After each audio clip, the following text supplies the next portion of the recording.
देखो भैया, एक सिंपल सा अंतर यही है। आज मान लो, गांठ बांध लो, ये चीज दिमाग में तोपड़े में घुसा लो। मेटाफिजिकल फिलोसफर एग्जिस्टेंशियल फिलोसफर से इसलिए चिढ़ते थे। मेटाफिजिकल फिलोसफर कहता है कि भैया एसेंस एग्जिस्टेंस से पहले आता है, और एग्जिस्टेंशियल फिलोसफर कहता है भैया एग्जिस्टेंस एसेंस से पहले आता है। इन दोनों की भसड़ चलती रहती है, एक दूसरे को ये लोग पीसते रहते हैं। अपनी फिलोसफी वो देता है, अपनी फिलोसफी देते हैं। मेटाफिजिकल फिलोसफर कहता है कि एग्जिस्टेंशियल फिलोसफर फिलोसफर नहीं होता, वो सिर्फ एक पोएट होता है या एक लिटरेचर का राइटर होता है। और एग्जिस्टेंशियल फिलोसफर मेटाफिजिकल फिलोसफर का मजाक उड़ाता है कि भैया ये तो बच्चा बुद्धि है, बच्चे दिमाग के हैं, जो अभी भी वू दुनिया में जी रहे हैं। तो इस लेक्चर में हम लोग सब कुछ भैया आपके सामने क्लियर करेंगे, क्या है एसेंस वर्सेस एग्जिस्टेंस, और कौन बेहतर है, एक मेटाफिजिकल फिलोसफर या एक एग्जिस्टेंशियल फिलोसफर। वाह भैया वाह, बहुत बढ़िया, बहुत उम्दा। क्या हाल चाल चल रहे हैं भाई सबके? होपफुली सब बढ़िया होंगे। और आज वापस हमारे फेवरेट टॉपिक, महारत जिसमें कहीं ना कहीं हासिल, वो एग्जिस्टेंशलिज्म, एसेंस वर्सेस एग्जिस्टेंस के ऊपर आज हम बात करने वाले हैं। काफ़ी इंटरेस्टिंग, काफ़ी मज़ा आने वाला है तुम लोगों को। और एग्जिस्टेंशलिज्म जो सीन है, उसमें घुसने से पहले भैया कम्युनिटी ज्वाइन नहीं करें तो व्हाट्सएप कम्युनिटी लिंक डिस्क्रिप्शन में है, ज्वाइन करें, जाएं वहाँ पे वार्तालाप करें, ठीक है ना। और लाइक तो देखो करना, अब तो मैं हर वीडियो में बोलूँगा लाइक करना, और जो सब्सक्राइब नहीं करे मैं सब्सक्राइब करना। रीच बढ़ती है, आगे तक लोगों को पहुँचता है और लोग पढ़ पाते हैं जो लोगों को नहीं पहुँच पा रहा कंटेंट। बहरहाल एग्जिस्टेंशलिज्म भैया देखो ऐसा है, बहुत ही पेचीदी चीज़ है, ऊपरी स्टेज की फिलॉसफी। और आज हम एसेंस और एग्जिस्टेंस, मतलब हम भिड़ाने वाले हैं, हम आज के लेक्चर में भिड़ाने वाले हैं एसेंस और एग्जिस्टेंस को। अब वो भिड़ते हैं तो क्या होता है क्या नहीं होता है वो पता लगेगा। तो सबसे पहले, उससे पहले कुछ बातें कि एग्जिस्टेंशलिज्म का मूल तात्पर्य था क्या। एक कहानी, छोटी सी कहानी हम आपको बतला दें, जो कि है जॉन पॉल सार्त्र की। जॉन पॉल सार्त्र जो है one of the most modern existentialist में से एक थे, जॉन पॉल सार्त्र, ठीक है ना। और उनकी किताब नौजिया वगैरह काफ़ी फेमस। उन्होंने कहा कि भाई इंसान, mankind has been condemned to be free. तुम्हारे पास जो मैंने एग्जिस्टेंशलिज्म के 1 घंटे वाले वीडियो में किया हुआ है कवर, ओवरव्यू तुमको देखना है तो जाके वो लेक्चर देख सकते हो, अपलोडेड है, कि भाई इंसान को श्राप लगा हुआ है कि वो इतना फ्री है।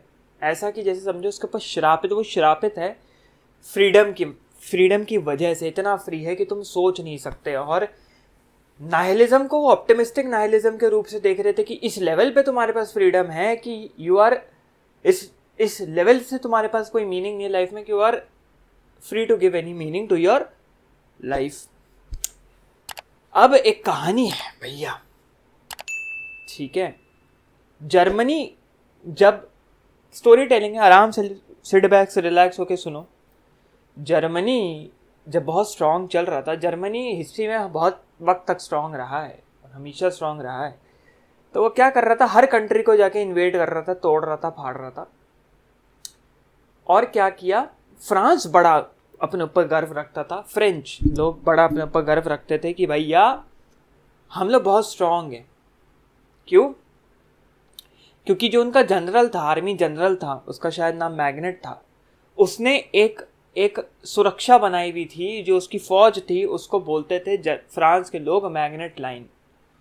तो बड़ा गर्व की मैग्नेट लाइन को कोई तोड़ नहीं सकता, लोग बड़े खुश अंदर के।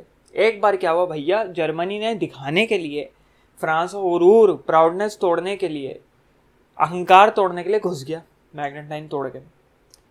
अब जब घुस रहा था तो राइन रिवर को जब क्रॉस कर रहा था, राइन रिवर को क्रॉस करते हुए वहाँ पे नीचे एक धोबन, ठीक है, कपड़े धो रही थी अपने क्या, जो लोगों के धोती है।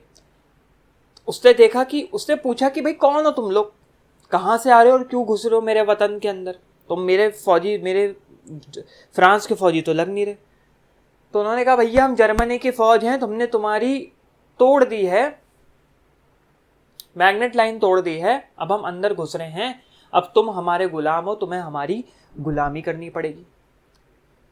तो वो कहती भैया, वो क्या नाम है, धोबन कहती, वॉशर वोमन कहती कि फ्रांस हमेशा से फ्री था, फ्री है, फ्री रहेगा, हम भगवान के गुलाम नहीं बने, तुम्हारे गुलाम कैसे बन जाएंगे, निकलो यहाँ से, भग जाओ यहाँ से, मुड़ जाओ यहाँ से।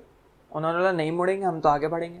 उसने कहा बढ़ो आगे, मेरे जैसे हजारों लाखों लोग खड़े हैं तुमको पिछाड़ने के लिए, तुम्हारी एग्जिस्टेंस क्या है हमारे सामने। और क्या हुआ, वो ये कह के पत्थर उठा के, नदी के किनारे जो पत्थर वत्थर वगैरह होते हैं उठा के बजाने लग गई जर्मन सोल्जर को। उन्होंने क्या किया भैया, वही बंदूक निकाली भैया, छल्ली कर दिया, उड़ा दिया, एकदम खत्म, धुआंधान बारिश गोलियों की। अब क्या हुआ कि न्यूज़पेपर में अगले दिन ये चीज़ निकली कि ऐसे ऐसे एक वॉशर वोमन ने अपनी जान गंवा दी, दांव पे दे दी। सबको उससे एग्जाम्पल लेना चाहिए कि फ्रांस कभी किसी का गुलाम नहीं बनेगा। ये बात न्यूज़पेपर में, उस वक्त न्यूज़पेपर का बड़ा बोलबाला था, जैसे आज की डेट में सब बिग बॉस देखते हैं वैसे उस टाइम पे बोलबाला था। सब रोड पे आ गए जर्मनी को पिछाड़ने के लिए, बाहर निकालने के लिए, और वो लोग सक्सेसफुल भी हो गए। अब बात चली कि भैया ढूंढो वॉशर वोमन को ढूंढो, कौन है वो धोबन, कौन है, कहाँ से आई है। ढूंढ मची, पूछा गया, उसके कस्बे में गया, जहाँ पे जाया गया, पूछा गया, पूछताछ हुई कौन है वॉशर वोमन, तो पता चला कोई ऐसी वॉशर वोमन ही नहीं थी, कोई ऐसा सीन ही नहीं हुआ। फिर जिसने ये न्यूज़ आर्टिकल छापा था उससे पूछताछ हुई कि भैया तुमने क्या सोच समझ के न्यूज़ आर्टिकल छापा, कहाँ से तुम ये धोबन लाए।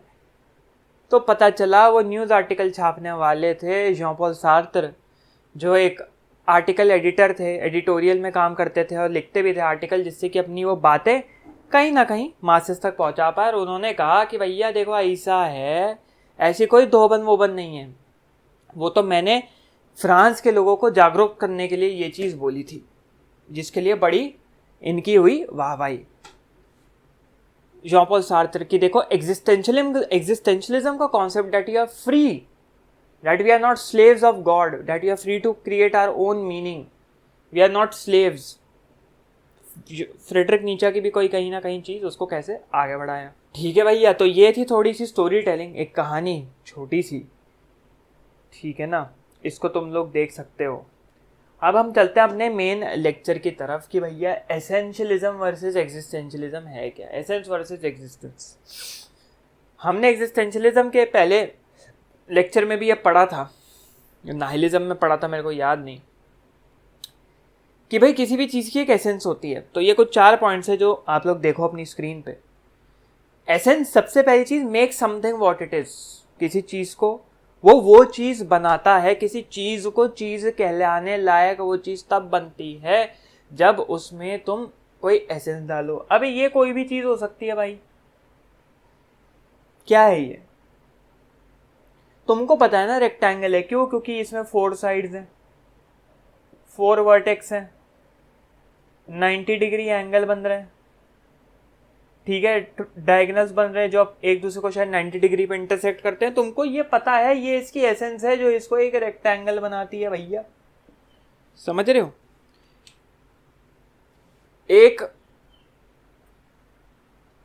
एक बस का एसेंस है, बस गाड़ी से अलग कैसी है, गाड़ी प्राइवेट चीज़ों के लिए भी यूज़ हो सकती है, लेकिन बस प्राइवेट कोई नहीं यूज़ करता। बस भैया तुम्हारी पैसेंजर्स को ले जाने के लिए, तो बस का एसेंस है पैसेंजर को ले जाना।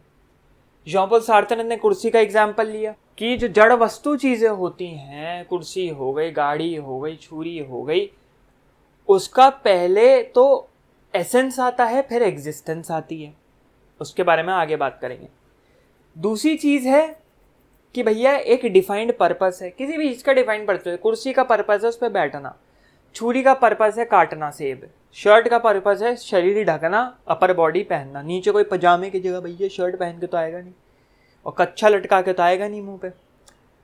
एक मीनिंग टू लाइफ देता है एसेंस एक मीनिंग टू लाइफ देता है कि भाई किस तरीके से जिंदगी काटनी है, बितानी है, आगे क्या होगा क्या नहीं होगा, क्या होता आ रहा है, वो है तुम्हारा एसेंस।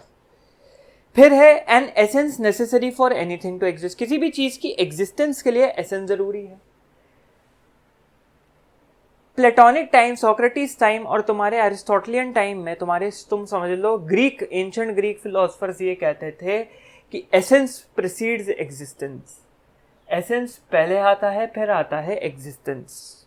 भाई पहले तो कोई एसेंस आएगा ना, भगवान सोचेगा इंसान बनाना है, भगवान ने इंसान बनाया, फिर इंसान की एग्जिस्टेंस आई, एसेंस पहले आया, ठीक है। ये कहना था ग्रीक फिलोसफर्स का, और उसी से आया essentialism. Objects have things which make them something, ठीक है। कुछ चीजें जो कुछ चीजों को एक मीनिंग देती है किसी भी प्रकार से ऑपरेट करने के लिए, वो हो गया एसेंशियलिज्म, जो हम बात कर रहे थे एसेंशियलिज्म। अब यहां आए एग्जिस्टेंशियलिस्ट लोग, उन्होंने कहा कि भैया नहीं, एग्जिस्टेंशियलिज्म में घुसने से पहले एग्जिस्टेंस को समझो। एग्जिस्टेंस क्या होती है, किसी भी चीज की एग्जिस्टेंस क्या होती है, क्या है एग्जिस्टेंस, कि तुम पहले हो, इस you have an ability of an entity to interact with reality. एक एंटिटी जो रियलिटी से दीवार को छूना, मार्कर पकड़ना, ब्लैक बोर्ड पे लिखना, वो तुम्हारी रियलिटी डिफाइन कर रहा है, तुम एक रियलिटी से इंटरैक्ट कर रहे हो, वो है तुम्हारी एग्जिस्टेंस। और इसी के चलते इन्होंने कहा, किसने कहा, इसी के चलते तुम्हारे एग्जिस्टेंशियल फिलोसफर्स ने कहा नहीं भैया, ग्रीक फिलोसफर्स गलत कह रहे थे, existence precedes essence, existence precedes essence, कि हमको कोई बनाने वाला है नहीं, हम पहले एग्जिस्ट करे फिर हमारा एसेंस आया, हम पहले एग्जिस्ट हुए, हम पहले पैदा हुए। ये कोई नहीं बात कर रहा कि भैया पैदा किसने किया, भगवान ने किया या किसी ने, क्योंकि वो हमारे रियलिटी में एग्जिस्ट नहीं करता। हम पहले पैदा हुए, फिर हमने मीनिंग डाला कि मैं डॉक्टर बनूंगा, इंजीनियर बनूंगा, लॉयर बनूंगा, म्यूजिशियन बनूंगा, क्रिकेटर बनूंगा, फुटबॉलर बनूंगा, तब मैंने अपनी जिंदगी को एक सार दिया। तो एग्जिस्टेंस पहले आया मेरा, फिर एसेंस आया। मैं ये रिस्पॉन्सिबिलिटी लेता हूं कि मैं जो काम करूंगा उससे अगर दूसरे लोग इन्फ्लुएंस हो रहे हैं या दूसरे लोगों का भला बुरा हो रहा है, वो मेरी वजह से हुआ है, वो मेरी जिम्मेदारी मेरी खुद की है। इसी चलते मैग्नेट जो जनरल थे, जिनकी मैग्नेट लाइन टूटी, उन्होंने खुद को भैया मार ली, गोली, सुसाइड कर लिया, ये कहते हुए कि मैग्नेट लाइन टूटी क्योंकि वो मेरी वजह से था, मेरी गलती थी, मैंने ढील दे दी थी तो जर्मन अंदर घुसे, मैं खुद को गोली मार रहा हूँ। वरना ऐसी सिचुएशन में हर इंसान एक दूसरे पे थोपता है, दूसरे एक दूसरे के मत्थे थोपता है, भैया ये तुम्हारी गलती है, तुमने नहीं किया, मैंने तो उसको रिस्पॉन्सिबिलिटी दी थी, मैंने तो उसको रिस्पॉन्सिबिलिटी दी थी। कोई काम नहीं करता, सब डाल देते हैं या तो सामने वाले पे, और अगर एग्जिस्टिंग कोई चीज एंटिटी नहीं है तो डाल देंगे इन एग्जिस्टेंस पे। गॉड हो सकता है, हो सकता है ना हो, तो हमको नहीं पता, तो हम डाल देंगे भैया ऊपर वाला, भैया ऊपर वाला देखेगा, हमें क्या, हम तो ऐश काट रहे हैं, जो जिंदगी दे दी, ऊपर वाले की मर्जी है, ऊपर वाले की दया है, उसकी गलती है।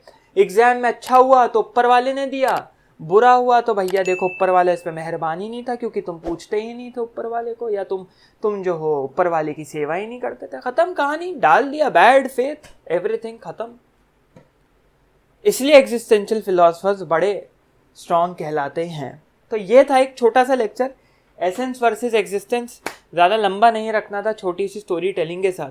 अच्छा लगा हो तो भैया लाइक ठोको, अच्छा लगता है हमें भी, लाइक ठोकते हो तो। और जिससे सब्सक्राइब नहीं किया कर लो, बस रीच के लिए, जिससे तुम्हारे जैसे और लोगों तुम तक फिलॉसफी के लेक्चर पहुँचे। तुम इसको लाइक और सब्सक्राइब करो, शेयर कर सकते हो, शेयर करो और लोगों तक पहुँचाओ, जिससे कि चैनल ग्रो, हमारा विजन बड़ा हो, मासेस तक फिलॉसफी पहुंचाना और फिलॉसफी को इंटरेस्टिंग बनाना। ये सिर्फ सब्जेक्ट नहीं है, ये ज़िंदगी का सार है। इसी के साथ हम चलते हैं, मिलते हैं किसी अगले लेक्चर में। तब तक लिए आप भी कटिए, हम भी कटते हैं। चलो भैया लग जाओ काम पे, कट लो।